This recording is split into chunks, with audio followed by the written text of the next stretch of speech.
إهداء الرؤوس وفاء الميثاق، دماء القلوب ضياء الآفاق، دماء القلوب ضياء الآفاق. إهداء الرؤوس وفاء الميثاق، دماء القلوب ضياء الآفاق. بسم الله الرحمن الرحیم. درنو او قدرمنو دوستانو، السلام علیکم ورحمت الله تعالی وبرکاتو. غواړو په دې ویډیوي پیغام کې تاسو ته یو داسې بوټی در وپېژنو چې هغه د موږ په وطن کې ډېر پرېمانه پیدا کیږي، په هره سیمه کې شته او د صحت لپاره ډېرې ګټې لري. که یو څوک په خپل کور کې وساتي، بیا په داسې موسم کې چې دا ګل نه وي، انشاءالله تعالی ګټه به ترې اخلي. دا بوټی ګل بابونه بولي، په فارسي کې ګل بابونه بولي، پښتو کې ورته چارګلی وایي، څوک ورته چارګلک وایي، په عربي کې بابونج بولي، په اردو کې هم ګل بابونه بولي. دا له پنساریانو سره پیدا کیږي، خو صفا او خوندور نه وي. موږ ډېر کوشش کړی ده، نم د پیدا کړی سم شی. بهتره دا ده که تاسې په سیمه کې دا ګل راشن کیږي، په خپله باندې وچ کوئ، په سیوري کې وچ کړئ، ګرځونه مرځونه ځینې صفا کړئ او ویې ساتئ. د دې ګل یا د دې چارګلي یا ګل بابونج د صحت لپاره ډېر زیاتې ګټې، او موږ به دلته تاسو ته په ترتیب باندې دغې ګټې بیان کړو.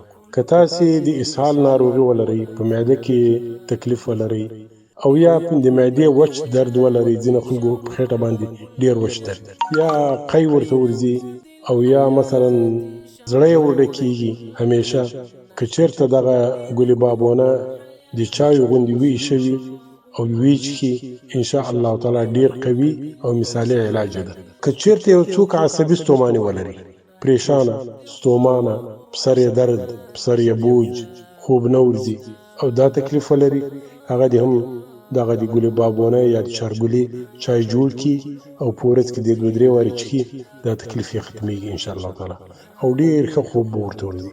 د یخ په موسم کې موږ او تاسې نزله کېږو، زکام سي، ټوخی سي، تبه سي، نو بهترین علاج، کورنی علاج یې همدغه ګل بابونه ده. که دا چارګلی تاسې د چې غوندې ویښوئ او رنځور ته یې ور وچښئ، انشاءالله تعالی هم یې زکام ختموي. بهترینه جوشانده ده، هېڅ د دې ضرورت نشته چې تاسې یا کلینیک ته ځئ یا ډاکټر ته ځئ یا کوم پنساري ته ځئ او نور شیان اخلئ.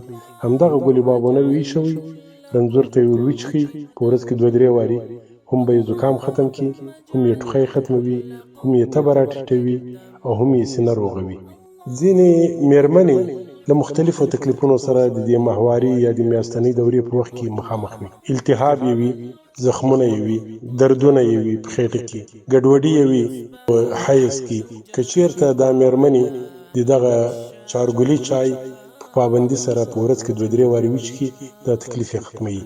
د زړه د ناروغانو لپاره که چېرته یو څوک د زړه ناروغي لري، د زړه رګونه یې تنګ وي، د رګونو چربي ولري او بلډ پریشر ولري، د هغو لپاره بهترین علاج دغه همدغه چارګلی دی. د چای غوندې یوه کاچوغه 1 لیټر اوبو ته اچوي، 10 دقیقې دې په نرم اور باندې ویښوي او ودې څښي، تکلیف یې کموي. که پابندي سره دوام ورباندې وکړي، انشاءالله تعالی بالکل دا تکلیف له منځه وړي. د سرطان د ناروغي لپاره هغه څوک چې د کینسر په ناروغي باندې اخته وي یا د سرطان ناروغي ولري، یا مثلا په بدن کې داسې ځینې دانې یا پاکسوبونه وي چې هغه سرطاني وي، د ګل بابونه چای که په پابندي باندې روزانه وچښي، هغه سرطاني ځالې له منځه وړي او انشاءالله تعالی که الله تعالی ژوند ورته لیکلی وي، له مرګه یې رابچ کوي. په عین وخت کې ګل بابونه د هغه چا لپاره هم ډېر ګټور ده چې د چا چې هډوکي کمزوري وي یا کسر ولري په بدن کې، او یا د هډوکو کلشم کم وي، نو دا بهترین علاج ده چې د هډوکو کمزورتیا له منځه وړي او مات ځایونه جوړوي. هغه رنځوران چې هغوی شوګر لري، که چېرته د ګل بابونه چای په ورځ کې 2-3 وارې په پابندي باندې وچښي، انشاءالله تعالی وینه کې د خوږې کچه راټیټوي او په بدن کې د شوګر ټولې هغه نښې او نښانې له منځه وړي کوم چې انسان ورباندې اخته کېږي.